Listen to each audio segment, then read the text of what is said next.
Assalamualaikum warahmatullahi wabarakatuh. Perkenalkan, nama saya Oki Kristiana Sari. Saya berasal dari Universitas Widya Mataram Yogyakarta. Di sini saya akan mempresentasikan dari tugas ujian tengah semester dengan tema sentralisasi perizinan dalam Undang-Undang Mineral dan Batu Bara dari mata kuliah Hukum Pemerintahan Daerah. Undang-Undang Dasar Negara Republik Indonesia tahun 1945 merupakan dasar hukum tertinggi di Indonesia. Dalam tataran normatif, undang-undang ini dianggap sebagai norma hukum tertinggi, the supreme law of the land, dalam sistem hierarki norma hukum di Indonesia. Pernyataan ini mengandung makna bahwa konstitusi tersebut memiliki derajat yang paling tinggi dibandingkan dengan bentuk peraturan perundang-undangan lainnya.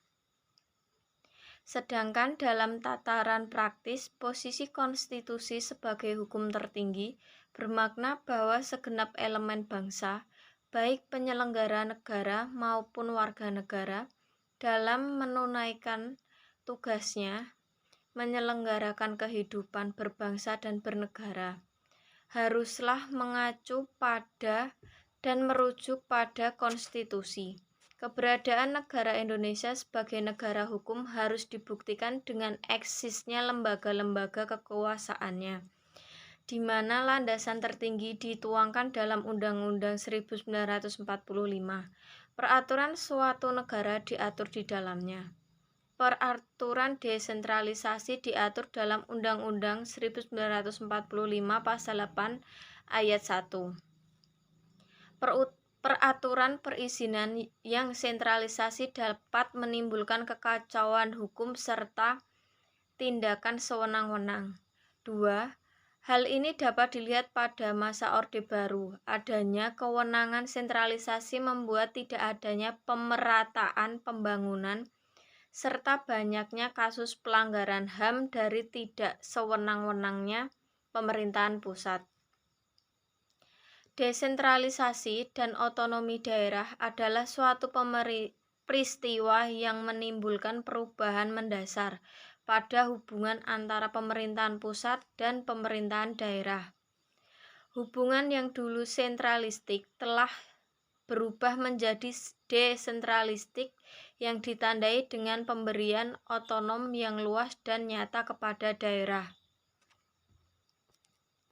Sistem pemerintahan daerah ini di Indonesia menurut Konstitusi Undang-Undang Dasar Republik Indonesia tahun 1945 berdasarkan penjelasan dari pasal 18 ayat 1 tersebut dinyatakan bahwa daerah Indonesia dibagi dalam daerah provinsi dan negara provinsi dibagi lagi menjadi daerah yang lebih kecil.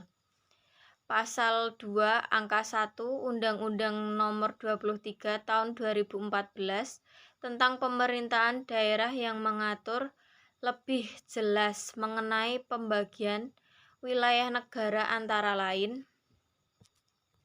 Negara Kesatuan Republik Indonesia dibagi atas daerah provinsi dan daerah provinsi itu dibagi atas daerah kabupaten dan kota, dan daerah kabupaten atau kota dibagi menjadi kecamatan dan kecamatan juga dibagi atas kelurahan atau desa. Desentralisasi ini dilakukan sebagai pembagian memberikan kepercayaan kepada pemerintahan daerah untuk dapat mengembangkan daerah secara filosofi, mendekatkan pelayanan kepada masyarakat luas. Berdasarkan Undang-Undang Dasar Negara Republik Indonesia tahun 1945 yang merupakan landasan yang kuat untuk menyelenggarakan otonomi daerah. Pasal 18 Undang-Undang Dasar Negara Republik tahun 1945 menyebutkan adanya pembagian pengelolaan pemerintah pusat dan daerah. Sistem otonomi daerah dituangkan dalam pasal 18 ayat 2 yang menyebutkan bahwa pemerintah daerah provinsi, daerah kabupaten, dan kota mengatur dalam mengurus sendiri urusan pemerintah menurut asas otonomi dan tugas pembantuan.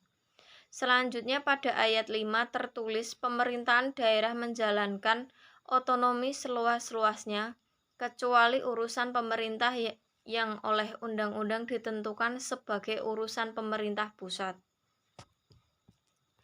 Ayat 6 menyatakan, pemerintahan daerah berhak menetapkan peraturan daerah dan peraturan-peraturan lain untuk melaksanakan otonomi dan tugas pembantuan. Dengan tetap berpedoman pada konsep negara kesatuan, yang tidak menciptakan negara di dalam negara dengan tidak menciptakan kewenangan asli. Otonomi daerah memberikan kemungkinan yang besar untuk lebih baik pengelolaan perizinan kegiatan usaha, khususnya kegiatan usaha yang berkaitan dengan lingkungan. Hal ini disebabkan karena kebijakan dan keputusan yang berkaitan dengan permasalahan dampak terhadap pengelolaan ini, izin usaha akan lebih diandalkan karena melibatkan partisipasi pemerintahan daerah. Demikian pula dengan kontrol dari pemerintah daerah dalam berbagai kelompok kepentingan di daerah akan berjalan secara langsung dan cepat. Sekian dari saya presentasi tentang sentralisasi perizinan dalam Undang-Undang Mineral dan Batu Bara. Jika ada kesalahan mohon maaf. Wassalamualaikum warahmatullahi wabarakatuh.